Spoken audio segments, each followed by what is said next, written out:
Passons au secrétaire général de l'OTAN, Mark Rutte, qui nous rejoint ce matin depuis La Haye, aux Pays-Bas. Bienvenue dans Face the Nation. Ravi de revenir dans l'émission. Bonjour. Bonjour. Nous avons vu que l'Iran a tiré 2 missiles sur Diego Garcia. Cette île, dans l'océan Indien, abrite une base conjointe des États-Unis et du Royaume-Uni. Elle est à 4000 km de l'Iran, le point le plus éloigné jamais atteint par le pays. L'ambassadeur Bautz a évoqué des divergences d'évaluation de l'attaque iranienne entre Israël et Le Caire. Israël soutient que les missiles balistiques peuvent atteindre Berlin, Paris et Rome. Israël affirme qu'il s'agissait de missiles balistiques intercontinentaux qui pourraient atteindre Berlin, Paris et Rome. L'OTAN partage cette évaluation israélienne. Nous ne pouvons pas confirmer cela pour le moment, donc nous enquêtons. Mais si cela s'avère vrai, c'est encore plus une preuve de ce que le président fait ici.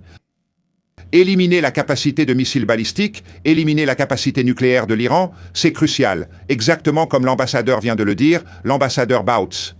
Nous avons vu avec la Corée du Nord que, si nous négocions trop longtemps, on peut perdre le moment où il est encore possible de résoudre cette question. Et maintenant, la Corée du Nord possède la capacité nucléaire. Si l'Iran possédait des armes nucléaires, surtout avec des missiles, ce serait une menace directe et existentielle pour Israël, pour la région, pour l'Europe et pour la stabilité mondiale. Par conséquent, l'action du président est cruciale. J'ai vu les sondages, mais j'espère que le peuple américain le soutiendra, car il fait cela pour rendre le monde entier plus sûr. Mais juste pour être clair, en ce moment, vous pensez que l'Iran pourrait bombarder Berlin, Paris et Rome? Ils sont tous à portée d'une menace directe. Ce que nous savons avec certitude, c'est qu'ils sont très proches d'avoir cette capacité, que ce soit dans le cas de la base britannique, Diego Garcia. Nous sommes encore en train d'évaluer, mais si c'est vrai, cela signifie qu'ils ont déjà cette capacité. Même si ce n'est pas vrai, nous savons qu'ils sont extrêmement proches de l'avoir. C'est justement pourquoi je pense qu'en Europe, la plupart des politiciens finissent par s'identifier à cette question. Ce que le président fait ici, c'est éliminer, dégrader la capacité de l'Iran à redevenir un exportateur de chaos, partager le chaos avec la région, avec le monde. Je suis sûr que le président apprécie vos compliments, mais il est assez frustré et il l'a clairement exprimé. Cette semaine, avec l'OTAN et les alliés européens, il a qualifié l'OTAN de tigre de papier, sans effort nil. Il a dit qu'il critique les prix élevés du pétrole quand ils sont obligés de payer, mais refuse d'aider à ouvrir le détroit d'Ormuz. Facile pour eux, les lâches. Nous nous en souviendrons. J'ai eu plusieurs discussions avec le président cette semaine et la bonne nouvelle, c'est que nous avions les axes. Pendant des semaines de planification pour l'opération Epic Fury, ils n'ont pas pu organiser l'événement. Mais pour des raisons de sécurité, ils ont partagé avec les alliés européens, les alliés du monde entier et les pays partenaires ce qu'ils faisaient. Parce que cela aurait mis en danger l'effet de la première attaque. Ou que les pays européens avaient logiquement besoin de quelques semaines pour s'unir. Mais en ce moment, la bonne nouvelle est que, depuis jeudi, 22 pays, la plupart membres de l'OTAN, mais aussi le Japon, la Corée, l'Australie, la Nouvelle-Zélande, Bahreïn, les Émirats arabes unis se sont unis principalement pour répondre à 3 questions. De quoi avons-nous besoin et quand? Et où en avons-nous besoin? Ces 3 questions sont maintenant en train d'être traitées pour répondre à l'appel du président visant à garantir la libre navigation dans le détroit d'Ormuz. Pour être clair, le président a dit que cette guerre durerait 4 à 6 semaines. Cela nous amènerait au début du mois d'avril pour la fin des opérations de combat. Mais il envoie aussi des troupes. Il demande aussi, peut-être, plus d'argent au Congrès. Quelle est la partie du quand il vous a dit que le soutien de ces pays européens serait nécessaire? Parce que, d'après les sources avec qui je parle, ils ne sont pas disposés à en envoyer au milieu des combats. Eh bien, évidemment, je ne peux pas, dans une émission diffusée dans le monde entier et avec autant de téléspectateurs, débattre avec vous de ce qui est traité en secret. Mais je peux vous assurer que, bien sûr, le Royaume-Uni est en première ligne, dirigeant cet effort des 22 pays sous la direction du Premier ministre, Starmer. J'ai eu un appel cette semaine avec le Premier ministre Starmer et le président Macron.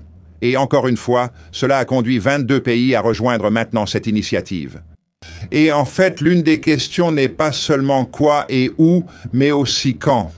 Et c'est pourquoi les planificateurs militaires travaillent ensemble pour s'assurer que nous soyons prêts. Pour garantir que le détroit d'Ormuz reste libre à la navigation, ce qui est crucial pour l'économie mondiale. Cependant, le président a semblé dire que cela va au-delà de l'Iran, en ce qui concerne l'impact sur sa réflexion à propos de l'OTAN et sa volonté d'aider l'Europe. Écoutez ceci. Je pense que l'OTAN fait une erreur très stupide et j'ai déjà dit depuis longtemps que, vous savez, je me demande si l'OTAN serait un jour là pour nous. Donc, c'était un grand test, parce que nous n'avions pas besoin d'eux, mais ils auraient dû être là. Le président continue de voir cela comme une sorte d'échange de faveurs. Il a également mentionné l'Ukraine en disant « J'aide l'Europe avec l'Ukraine, pourquoi ne m'aide-t-il pas ?» Craignez-vous que cela nuise aux objectifs de l'OTAN ailleurs? Je sais que nous finissons toujours par nous entendre. Sous la direction du président Trump, nous avons eu le sommet réussi à La Haye, où nous avons convenu de consacrer 5% du PIB à la défense. Et donc, pour la première fois depuis Eisenhower, nous nous sommes alignés. Cela fait déjà un certain temps, alignant les dépenses européennes sur celles des Américains. Non seulement parce qu'il est juste que nous dépensions autant, comme Trump l'a voulu au 45e et 47e mandat, il a réussi cela par nécessité, face à la menace russe et à nos autres adversaires concernant l'Ukraine.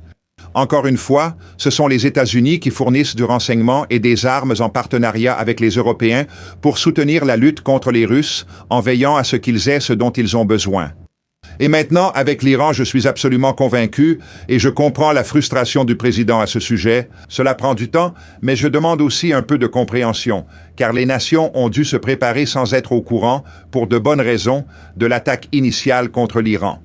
Mais maintenant, elles s'unissent pour garantir que nous puissions protéger le détroit d'Ormuz. J'ai parlé avec certains membres de l'OTAN qui disent que c'est une alliance défensive, pas offensive. Nous ne nous sommes pas engagés pour cela, ni pour faire ce que le président nous demande. Sur la Russie, la présidente du Conseil européen a mentionné les États-Unis. La suspension des sanctions sur les exportations de pétrole russe est très préoccupante et affecte la sécurité européenne. C'est l'une des actions de Trump pour tenter de freiner la hausse des prix du pétrole dans le pays. Cela représente environ 2 milliards de dollars pour la Russie, selon le Trésor. Le président Zelensky dit que c'est plus proche de 10 milliards. Cela ne profite pas à Vladimir Poutine.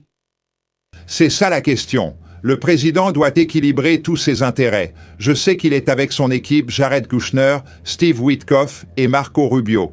Ils collaborent avec les Ukrainiens pour faire pression sur les Russes et obtenir un accord. J'ai discuté 1h30 avec le président Zelensky à Londres la semaine dernière. Il souhaite conclure l'accord. Nous devons aussi transmettre cela aux Russes pour s'assurer de leur volonté de coopérer. C'est le président qui exerce cette pression avec les Européens. Il doit équilibrer ses différents intérêts. Je ne commenterai pas chaque détail de ce qui se passe ici, mais son effort pour mettre fin à la guerre en Ukraine avec succès est crucial. Il a été le seul à rompre l'impasse avec Poutine en l'appelant pour la première fois en février dernier. Lui et son équipe ont tout fait pour faire pression sur les Ukrainiens. Ils veulent coopérer, ils l'ont déjà prouvé, ils veulent mettre fin à la guerre, et les Russes aussi. Voyons si Vladimir Poutine veut coopérer. Monsieur le secrétaire général, merci pour votre disponibilité.